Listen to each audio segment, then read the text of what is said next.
یؤذون تکلیف پہنچاتے ہیں، اکتسبوا انہوں نے کمایا، احتملوا انہوں نے بوجھ اٹھایا، اسمن گناہ، یدنین لٹکا لیا کریں، یدنین لٹکا لیا کریں، جلابیبہن اپنی چادریں، لم ینتہی باز نہ آئے، المرجفون جھوٹی خبریں اڑانے والے، جھوٹی خبریں پھیلانے والے، لا یجاورونک تیرے پڑوس میں نہیں رہیں گے، سقفوا پائے جائیں گے، قتلوا ٹکڑے ٹکڑے کیے جائیں گے، خلو پہلے گزرے،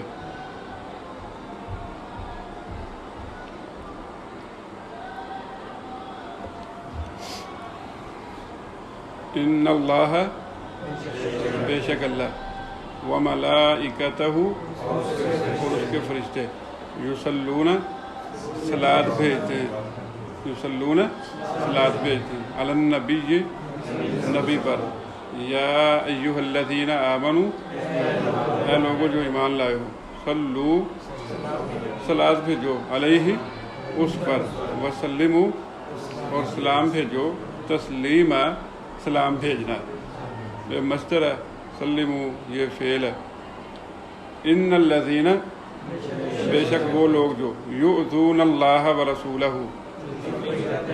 تکلیف پہنچاتے ہیں اللہ کو اور اس کے رسول کو، لعنہم اللہ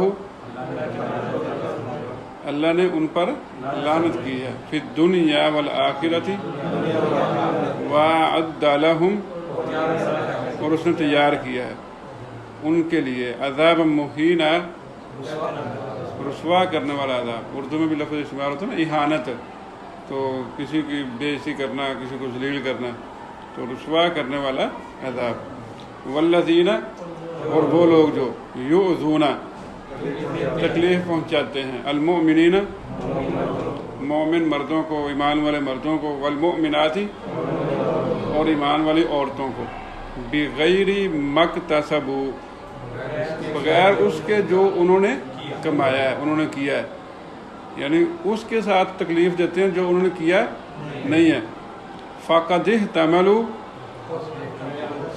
پس تحقیق انہوں نے بوجھ اٹھایا، بہتاناً بہتان کا، واسما مبینا اور واضح گناہ کا، یا ایھا النبی اے نبی، قل کہہ دیجیے، لازواجک اپنی بیویوں کو، وبناتک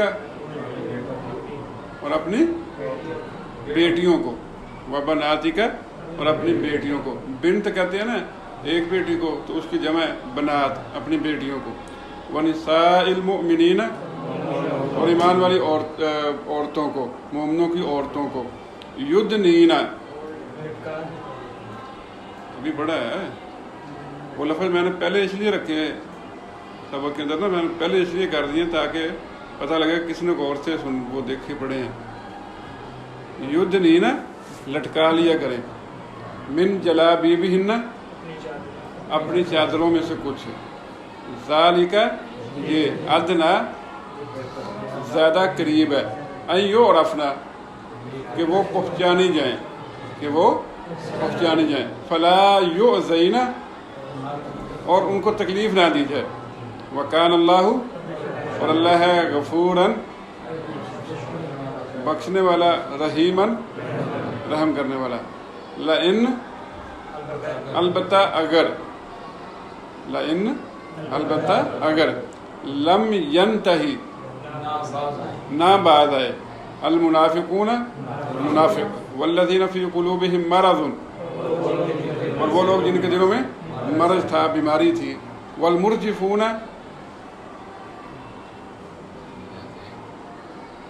ہاں جی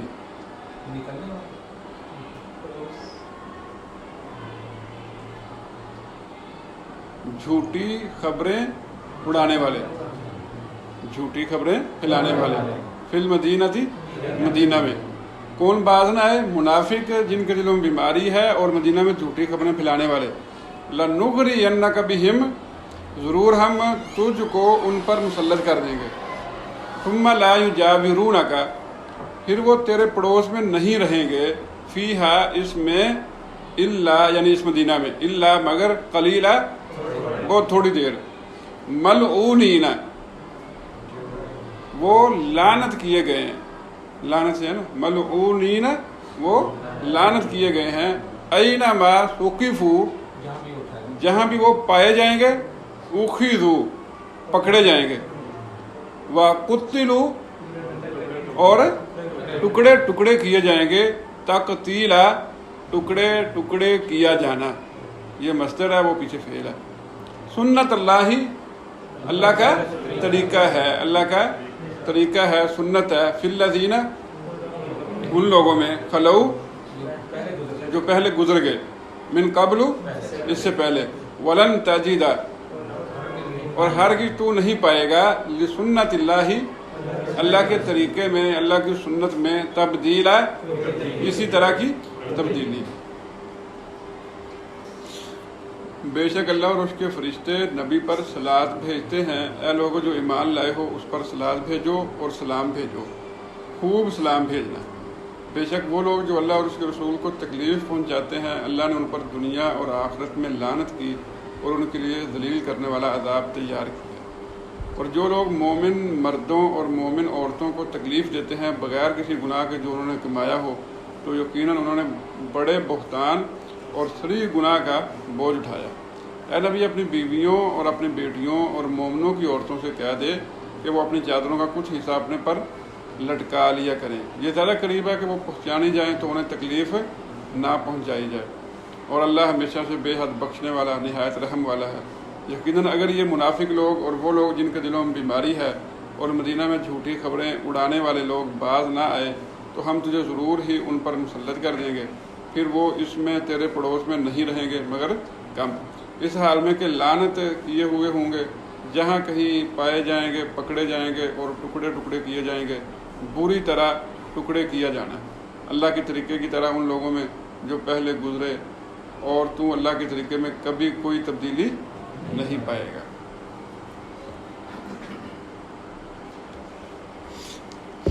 پہلی آیت میں اللہ تبارک و تعالی نے صلاۃ اور سلام کا تذکرہ کیا، تو نبی کریم صلی اللہ علیہ وسلم کا مقام، مرتبہ، درجہ وہ واضح ہو رہا ہے کہ اللہ تبارک و تعالی وہ خود بھی نبی پر کیا کرتا ہے؟ صلاۃ بھیجتا ہے۔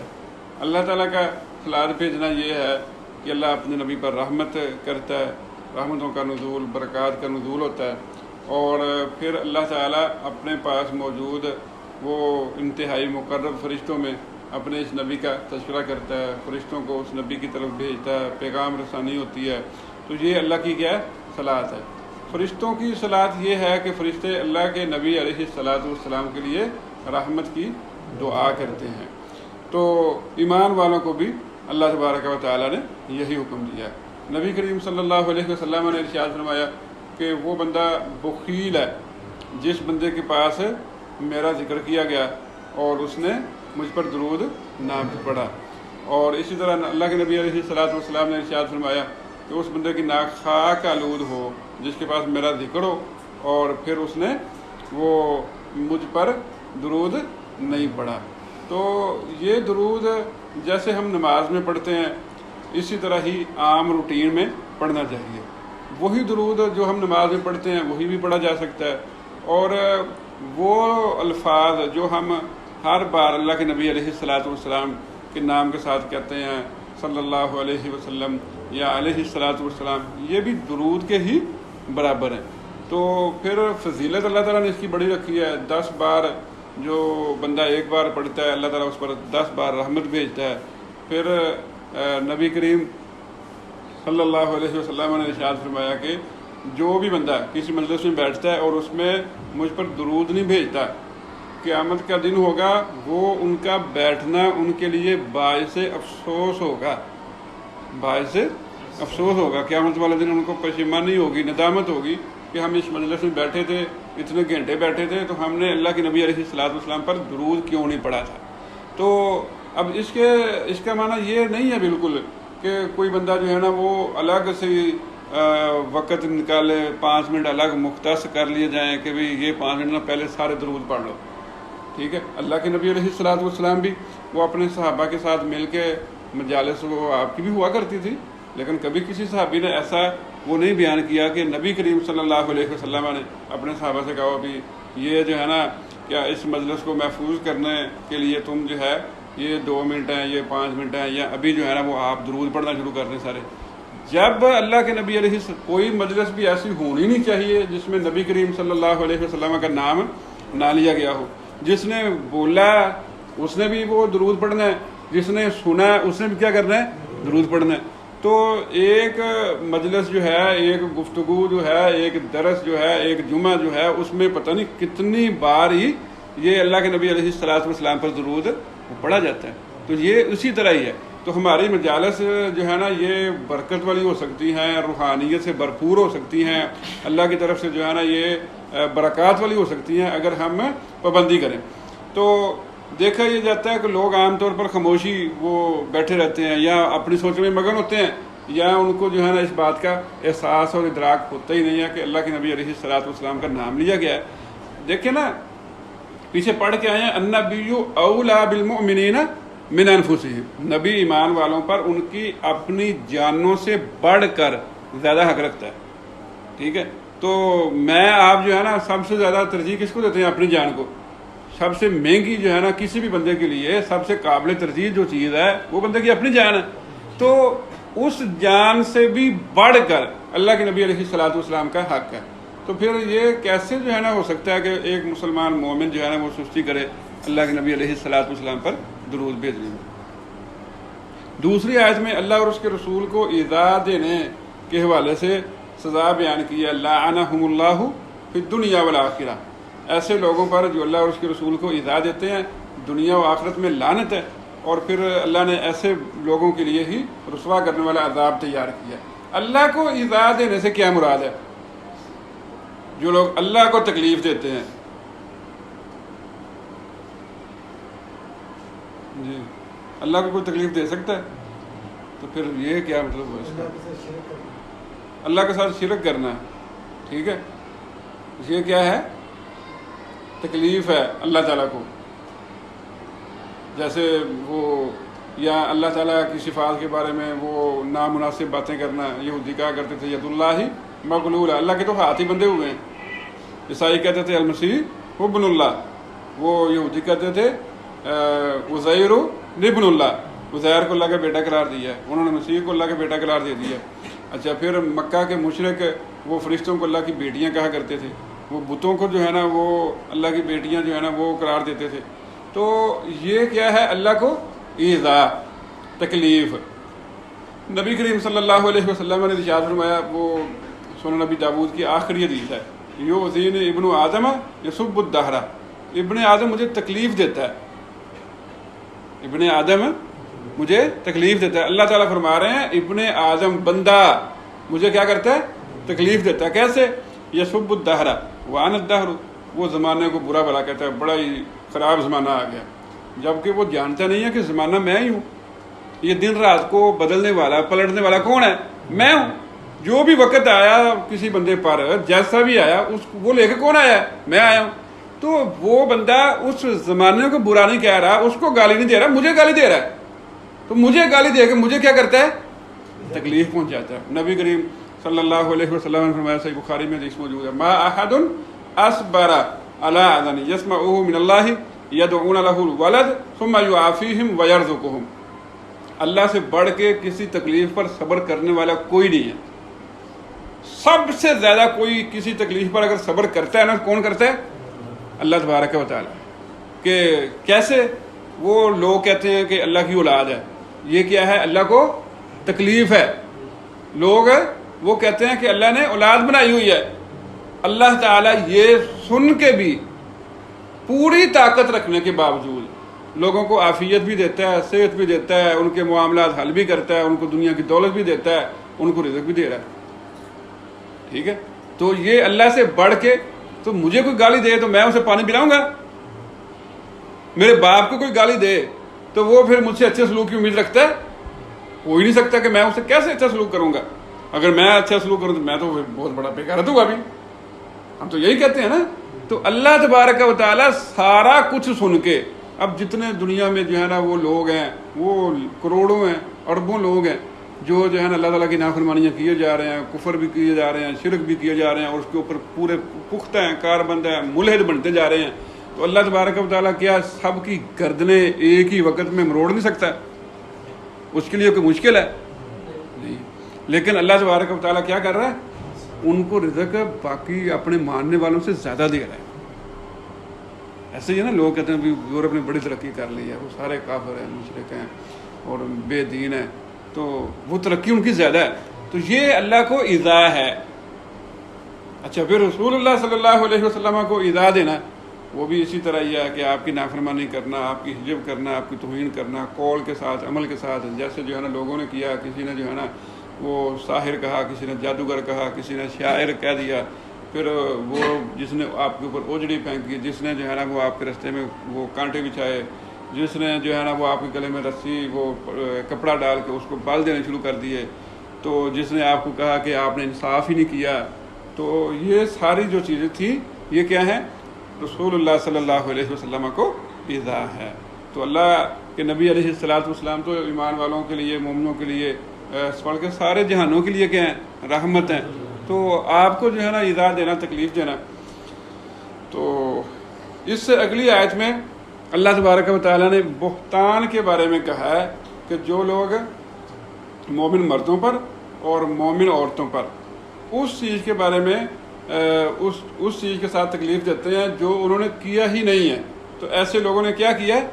بہت بڑا بہتان کا وہ بوجھ، گناہ اپنے اوپر اٹھا لیا ہے. اچھا، مومن مرد یا مومن عورت، کوئی بھی مسلمان مومن، اس نے کوئی ایسا کام کیا ہی نہیں ہے، دوسرا بندہ کہ تو نے کیا ہے، ٹھیک ہے، اس نے چوری نہیں کی، نہیں تو نے کی ہے. اچھا، بھی اس نے زنا نہیں کیا، وہ کہ نہیں تو نے کیا ہے، ٹھیک ہے. اس نے قتل نہیں کیا، نہیں اسی نے کیا ہے، دلیل بھی کوئی نہیں، گواہ بھی کوئی نہیں، اور خام خواہ کسی بندے کو متہم کرنا، یہ کیا ہے؟ بہتان. نبی کریم صلی اللہ علیہ وسلم نے ارشاد فرمایا کہ میرے صحابہ جانتے ہو غیبت کیا ہے؟ تو صحابہ نے کہا کہ اللہ اور اس کے رسول زیادہ بہتر جانتے ہیں. اور آپ نے فرمایا کہ ذکر کا اخاک بما یکرہ، اپنے بھائی کا اس طرح ذکر کرنا کہ جس کو وہ ناپسند کرتا ہے. تو صحابہ کرام رضوان اللہ علیہ مجمعین کہنے لگے اللہ کے نبی اگر اس بندے میں وہ چیز موجود ہو، اس چیز میں، اس بندے میں وہ چیز موجود ہے، بری خصلت، بری عادت، وہ برائی جس کا میں ذکر کر رہا ہوں، تو نبی کریم صلی اللہ علیہ وسلم نے ارشاد فرمایا اگر اس میں موجود ہے تو یہ غیبت ہے. یہ کیا ہے؟ غیبت. اگر اس میں موجود نہیں ہے تو پھر کیا ہے؟ بہتان. ٹھیک ہے جی. تو اب کسی بھی مومن بندے کے بارے میں ایسی بات کرنا، یہ گویا کہ کیا کرنا؟ اسے ذلیل کرنا ہے. کوئی بندہ اسی لیے بات کرے گا نا کہ وہ کیا ہو جائے؟ رسوا ہو جائے، ذلیل ہو جائے. تو نبی کریم صلی اللہ علیہ وسلم نے فرمایا سب سے بڑا سود یہ ہے کہ کوئی بندہ کسی مسلمان کی ناحق عزت پر حملہ کرے. ٹھیک ہے. تو جو بندہ کسی پر بہتان لگا رہا ہے گویا کہ وہ سب سے بڑے سود کا کیا کر رہا ہے؟ ارتکاب کر رہا ہے. وہ جتنا مرضی اپنے آپ کو پکا مومن کہے، مسلمان کہے تو میں نے تو کبھی جو ہے نا سود کھایا ہی نہیں، سب سے بڑا وہ جو ہے نا سود کھانے والا ہے. ٹھیک ہے. جو بہتان لگانے کا صاف مقصد ہی یہی ہے کہ اس بندے کو کیا کرنا ہے؟ ذلیل کرنا ہے. تو آپ دیکھ لیں کہ کسی بھی بندے کے بارے میں میری زبان سے ایسی بات نہ نکلے جس کی میرے پاس کوئی دلیل نہیں ہے، گواہ نہیں ہے، اور میں جو ہے نا کسی بندے کے بارے میں کوئی ایسی بات نہیں کروں گا جو اس گناہ کے زمرے کے اندر آئے گی. آپ دیکھیں کہ جو لوگ اپنے آپ کو روافض کہلاتے ہیں، شیعہ کہلاتے ہیں، انہوں نے جو اس امت کے سب سے عظیم لوگ تھے ان کے اوپر کیا کیا؟ بہتان باندھے ہیں کہ نہیں؟ اور آج تک وہ مسلسل ہی جو ہے نا وہ پیچھے ہٹنے کی بجائے آگے ہی بڑھ رہے ہیں کہ بھئی یہ نعوذ باللہ مرتد ہو گئے تھے، انہوں نے جو ہے وہ قرآن بدل دیا تھا، انہوں نے جو ہے نا وہ اللہ کے نبی علیہ الصلوۃ والسلام کے آل کے ساتھ بڑا برا سلوک کیا تھا، وہ جو ہے نا اللہ کے نبی علیہ الصلوۃ والسلام کا جو ہے وہ وراثت تھا وہ سارا کا سارا مال ہی ہڑپ کر گئے ہیں. یہ ساری باتیں یہ کن کو کر رہے ہیں؟ جو عام آدمی آج کے اس دور کا، آپ کا ہمسایہ، آپ کا وہ رشتہ دار، آپ کا دوست، اس کے بارے میں آپ بات کریں تو آپ کیا کر رہے ہیں؟ بہتان باندھ رہے ہیں. جو اس نے نہیں کیا، جو گناہ اس نے نہیں کیا، آپ اس کا ذکر کریں تو بہتان ہے. تو جو لوگ اس امت کے سب سے نیک، ان کے بارے میں آج 1400 سال بعد بندہ کو باتیں کرے تو وہ پھر بندہ مومن ہو سکتا ہے؟ ٹھیک ہے جی. تو اس کے بعد پھر اللہ تعالیٰ نے پردے کا حکم دیا ہے، اور اس کی وجہ بھی، علت بھی بیان کر دی ہے کہ اس سے جو ہے نا پتہ چلے گا کہ یہ مسلمان مومن عورت ہے، اس کو تکلیف نہیں دینی. پہنچانے جانے کا مطلب یہ نہیں ہے کہ پہنچانا تو جا ہی نہیں سکتا کہ جب پردہ تو کیا ہے تو پھر کیسے پتہ لگے گا یہ کون عورت ہے؟ پہنچانے کا مطلب یہ ہے کہ پتہ چلے گا کہ یہ ایک مسلمان عورت ہے، ایک مومنہ عورت ہے، تو اس کو کسی طرح کی ایذا نہیں دینی، تکلیف نہیں دینی. تو پھر اس آیت سے یہ بھی معلوم ہو رہا ہے کہ اللہ کے نبی علیہ الصلوۃ والسلام کی ایک سے زیادہ بیٹیاں تھیں. بعض لوگوں نے جو ہے نا باقی بیٹیوں کا انکار کیا، صرف فاطمہ رضی اللہ تعالیٰ عنہا کو اللہ کے نبی علیہ الصلوۃ والسلام کی بیٹی تسلیم کیا ہے، باقیوں کو مانتی نہیں ہے. تو اللہ نے یہاں کیا کہا؟ اپنی بیویوں کو بھی کہہ دے اور اپنی بیٹیوں کو بھی کہہ دے. اگر ایک ہی بیٹی تھی تو پھر یہاں جمع کا صیغہ تو نہیں ہونا تھا. اچھا، اور اس کے بعد پھر اللہ تعالیٰ نے منافقین کی وہ جو عادات سیئہ تھیں اس کا تذکرہ کیا کہ یہ منافق مدینہ کا ماحول خراب کر رہے ہیں. وہ آوازیں کستے تھے خواتین کے اوپر، تو اس طرح جو ہے نا وہ شر پھیلانے کی کوشش کر رہے ہیں. تو ان کو آپ متنبہ کر دیں، خبردار کر دیں کہ اگر یہ اس طرح کا شر پھیلائیں گے، ماحول خراب کریں گے، فساد پیدا کریں گے تو معافی کوئی نہیں ہے. جو پیچھے گزر گیا، جو ہونا تھا ہو گیا. اب اگر انہوں نے ایسا کیا تو نہ صرف پکڑیں گے، ماریں گے بھی. صرف ماریں گے نہیں، قتل کریں گے. صرف قتل نہیں کریں گے بلکہ کیا کریں گے؟ ٹکڑے ٹکڑے کریں گے. کسی طرح کی کوئی معافی ہے ہی نہیں. تو یہ اسلام نے جو ہے نا اس قدر سخت جو ہے نا سزا وہ بیان کی ہے معاشرے کے اندر. اس طرح وہ بے راہ روی اور بے حیائی اور فحاشی کا اس طرح جو ہے نا کھلم کھلا ارتکاب کرنا اور اس قدر جرت مند ہو جانا، دلیر ہو جانا. تو آج اگر ہمارے معاشرے میں یہ چیزیں جو ہے نا وہ پنپ رہی ہیں، بڑھ رہی ہیں اور کنٹرول میں نہیں ہو رہی، تو اس کی وجہ یہ ہے. آپ یہ سزائیں وہ لاگو کر دیں تو کسی کی ضرورت ہوگی؟ کسی کی ضرورت نہیں ہے.